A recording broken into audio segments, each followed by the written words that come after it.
రామాపురం అనే గ్రామం. అక్కడ ప్రతిరోజు చిన్నపిల్లల్ని ఎత్తికెళ్ళి చంపేసి ఒక దయ్యం తిరుగుతూ ఉండేది.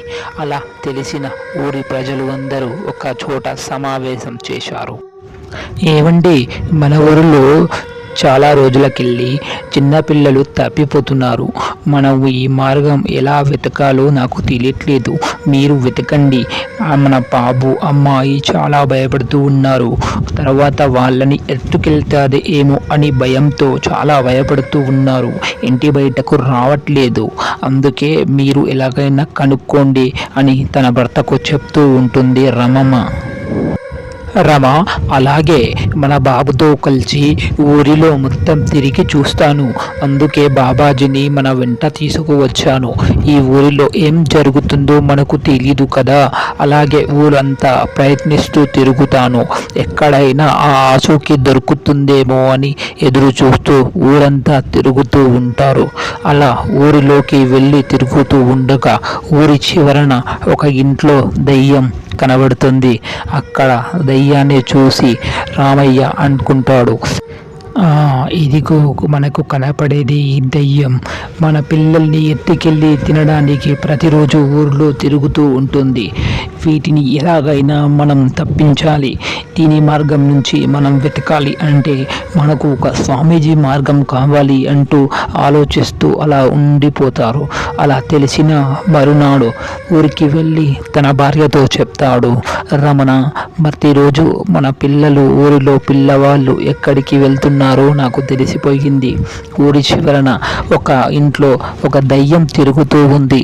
అక్కడ ప్రతిరోజు ఒక బాబుని అమ్మాయిని తీసుకువెళ్ళి చంపి తినేస్తూ ఉంటుంది. తనని మంత్రాలు వేసి ఈ ఊరి నుంచి పంపించాలి. తనకు ఎంతో కోరికతో ప్రతి చిన్న పిల్లవాడిని చిన్న బాబులని ఊరంతా తింటూ చంపేస్తాను అంటూ అరుస్తూ తిరుగుతూ ఉంటుంది. అందుకే నాకు తెలిసిన స్వామీజీ దగ్గరకు వెళ్తాను.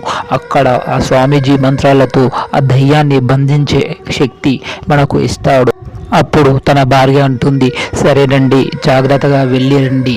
ఎందుకు అంటే మనకు బాబు అమ్మాయి చాలా భయపడుతూ ఉన్నారు. నువ్వు ఏమి దిగులు పడకు రమ్మ, నేను వచ్చేస్తాను కదా, మీరు జాగ్రత్తగా ఉండండి అంటూ అలా చెప్తూ తన ఫ్యామిలీని అలా చెప్పుకుంటూ ఊరి బయటికి వెళ్ళి స్వామీజీని కలవడానికి రామయ్య తన బాబు అలా వెళ్తూ ఉంటారు.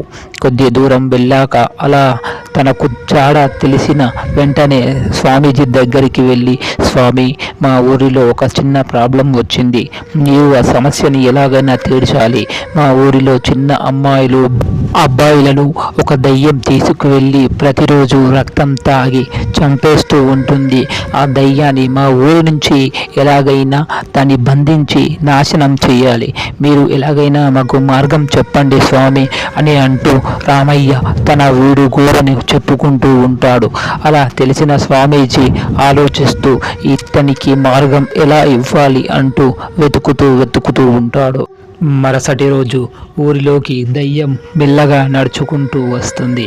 అక్కడ ప్రతి ఇంట్లో తలుపులు వేసి ప్రతి ఇంటి ప్రజలు ఇంటి బయటకు రాకుండా అలా ఆలోచిస్తూ ఇంట్లో ఉంటారు. మరుసటి రోజు ఒక ఇంట్లో, ఏవండి, వీడు ఇంకా రావట్లేదు ఏంటి నాన్న, ఈరోజు నీ బర్త్డే నాన్న, నీ బర్త్డే ఫంక్షన్కి మీ ఫ్రెండ్స్ అందరూ వస్తారు, ఊరిలో ప్రజలు అందరూ వస్తారు, రా నాన్న, ఆట పట్టించకుండా రా అంటూ వాళ్ళ అమ్మ అంటూ ఉండగా తన బాబు ఇంట్లో ఆట పట్టిస్తూ దాచుకుని ఉంటాడు.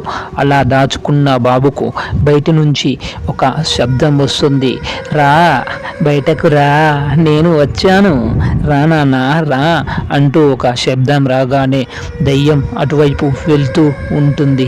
తనకు తెలియకుండా తను ఏంటి ఈ సౌండ్ ఏంటి అమ్మలా ఉంది అంటూ తన ఇంటి పెరట్లో వైపు అలా వెళ్తూ ఉంటాడు. దగ్గరకు వెళ్తూ ఉండగా తనకు ఒక శబ్దం వినబడుతుంది, రా రా రా నాన్న రా అంటూ ఉంటేనే తను వెళ్తూ ఉంటాడు. అలా ఇంటి బయటకు వచ్చిన తరువాత తనకు దయ్యం కనబడుతుంది. తన దయ్యాన్ని చూసి తను ఏమీ చెప్పకుండా అలా నిల్చొని వెళ్ళిపోతాడు. తనకు ఏమీ తెలియదు. అప్పుడు ఆ దయ్యం పగతో ప్రతీకారం తీర్చుకోవడానికి నాకు నువ్వు కావాలి, నిన్ను చంపేస్తా అంటూ ఆ దెయ్యం ఉంటుంది. రక్తం తాగేస్తా, నీ రక్తం తాగేస్తా.